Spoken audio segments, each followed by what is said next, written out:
All right, guys, so this will be part 3. We're doing some engine disassembly right now. We've pulled off most of the accessories of the engine. So like alternator, air conditioning compressor, belt, all that stuff. Pulled out the ignition coils, and now we're just gonna pull valve covers off. We wanted to remove the secondary oil pan underneath, but in order to do that, we have to remove the front cover. You may be able to take that off, but there's silicone in between all of them, so they get kind of glued together, and I'd rather not hammer on it if it's fixable. So we're going to remove the valve covers to start in order to remove the front cover and then remove the secondary oil pan underneath. So it's sort of a pain to do it that way, unfortunately, but that's the way that we're going to do it. It's just all 10mm bolts for your valve covers, 10mm bolts for pretty much everything, all the sensor, gasket sensors, ignition coils, all that stuff. So we're just getting these valve covers off. Man, were they glued on there.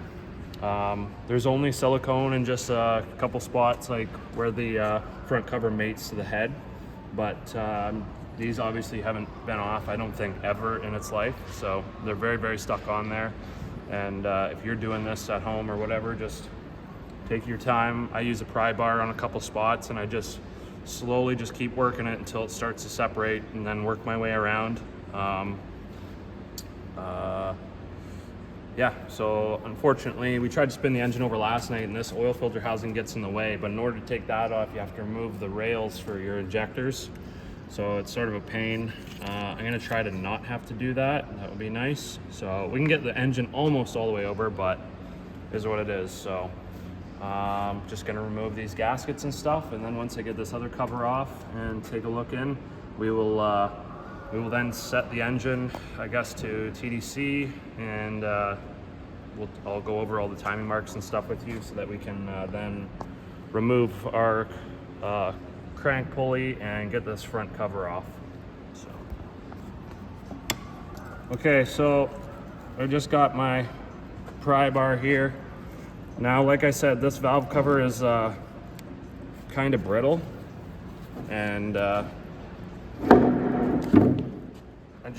moved, there was a bracket that was here, so I just had to move a couple brackets so that I can get my pry bar in on a nice spot that's got some leverage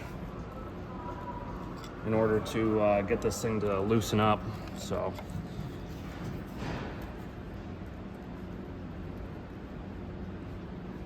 free.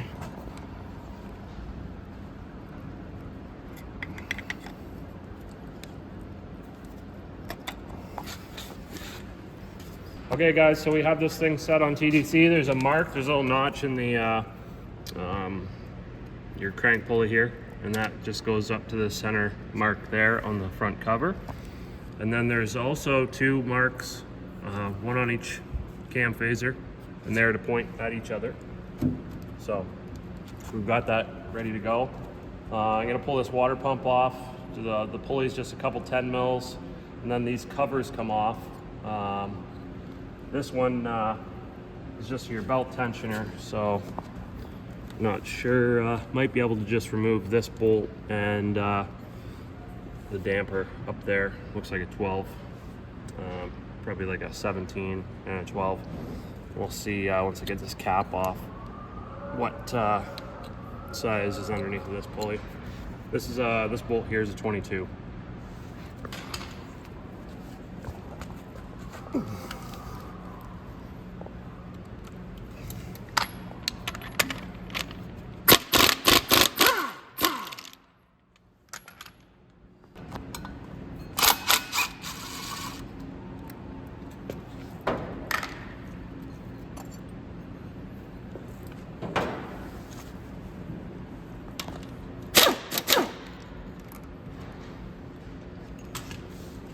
Oops. Cool. So 12 mil, 17 mil tensioner off. Pulley over here was 14 mil, and then yeah, water pumps 410s. Get the pulley off, and then you're gonna have some 12 mils here and some 10 mils along here. And this neck here is part of the water pump assembly. It's capped off, so it must be for something else, I don't know, but it's not really used. So there still is some 10 mil bolts here and down here that need to come off in order to get that out. So I'm gonna buzz those off right now. It's probably gonna puke out a bunch of coolant. They are a bunch of different sizes, so just keep note of that if you're going to be reassembling this, that they are all different sizes and that they need to go back in certain spots, right? So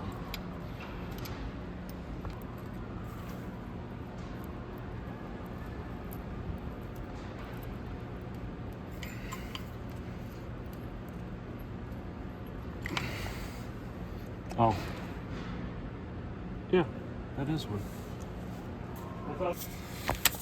I don't know.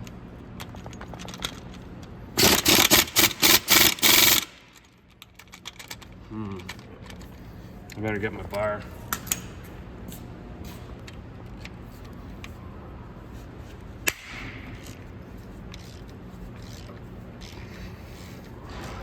Yeah, so we thought maybe this was like a drain plug or something, but looks like they put one 6mm hex bolt in there just to throw you off guard so that you have to go get more tools from your toolbox. Now this thing should come off. I just need fire.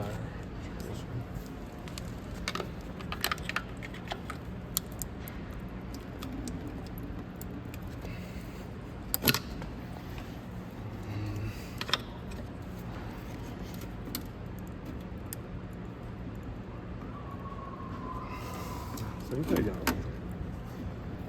So they put, you can see there's a little dowel pin there, and I believe there's another one right there. So just have patience, work them back and forth.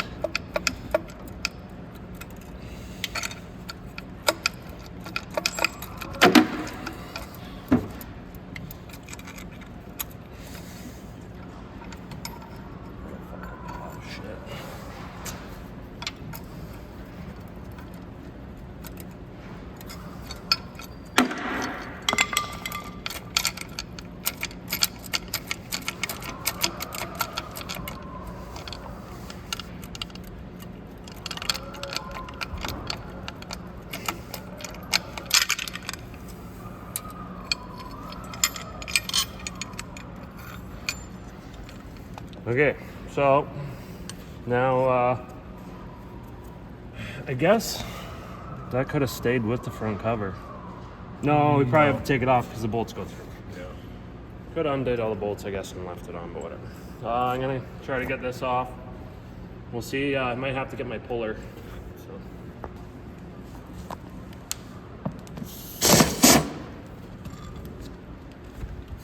Okay, I'm just going along right now and taking out all the 10mm bolts. Now I'm going to step it up and go to the 14. Talk about this picture. Talk about this picture.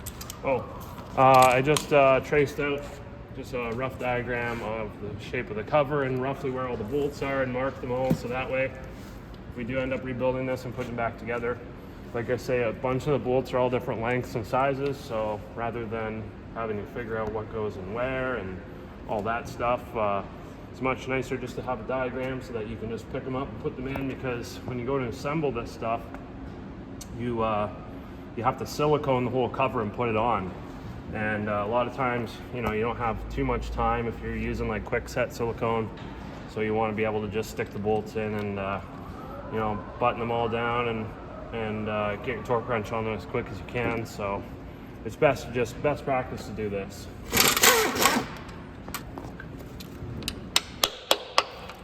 So we got all our bolts out.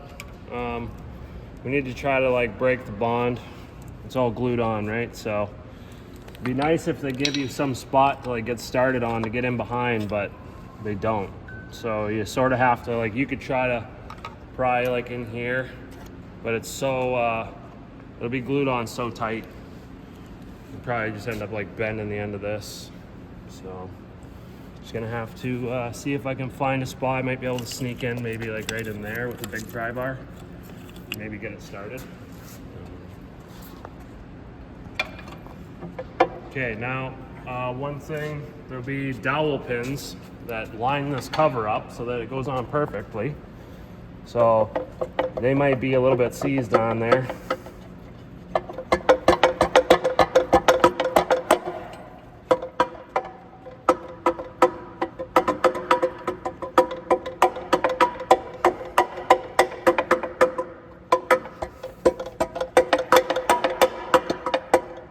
So there was a dowel pin we're getting hung up on, and there's another one down here. So we got our cover off now. Pretty easy. Not bad, actually came off pretty decent.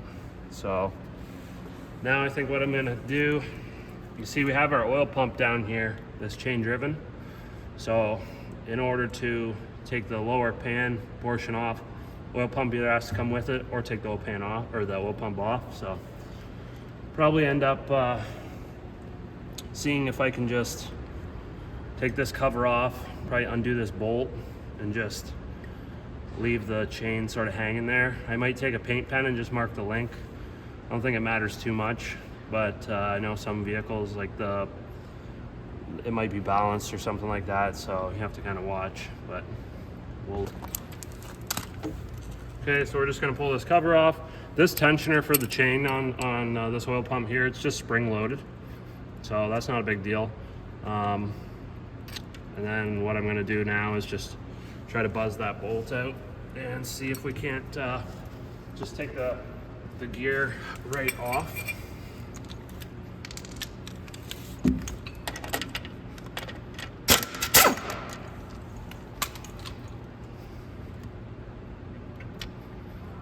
Just like that. It is indexed. So yeah. It's indexed. We could just like put it up here like this and just stick like a zip tie or something in there just to hold it up out of the way. And now once I get that sort of in line, I'm gonna flip this thing over, I guess, and we'll start taking out the bolts for the secondary oil pan, and we'll be able to finally get a look at what's going on.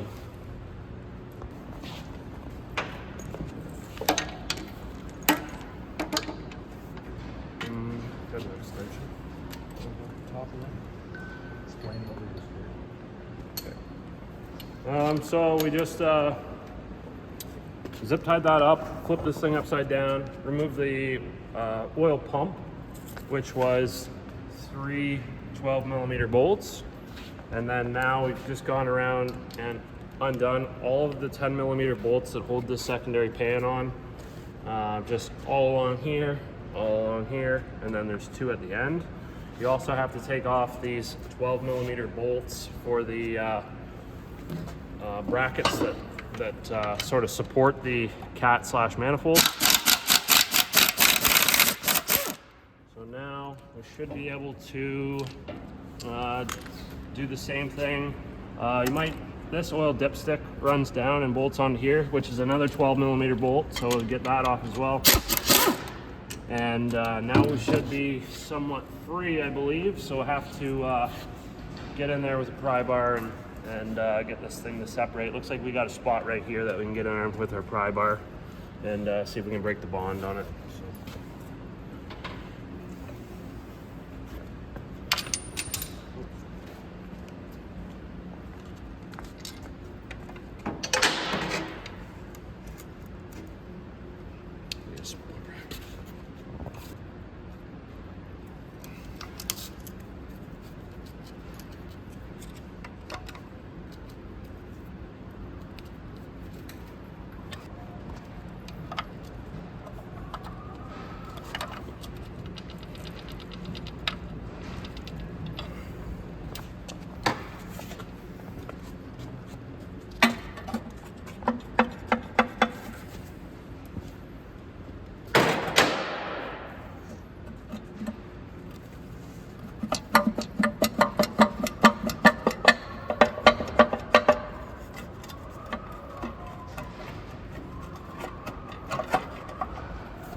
There's just this spring for this tensioner. You just have to make sure you undo that before you refunner. And we just have some silicone that's holding this up. But now we should be able to take this off.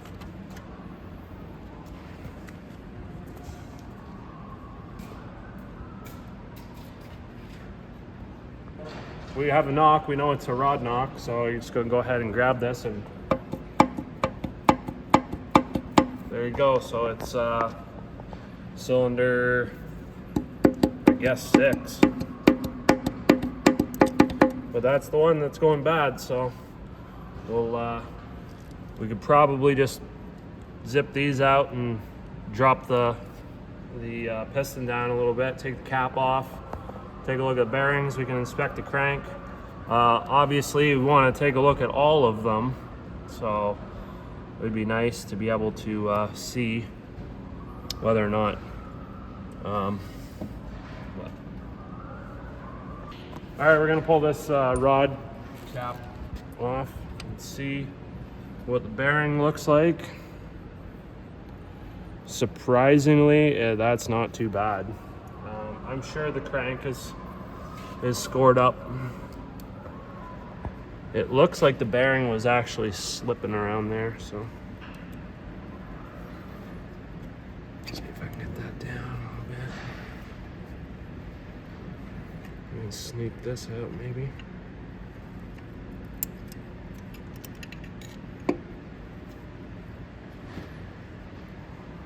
Yeah, so that's rough. You can see that that got chewed up.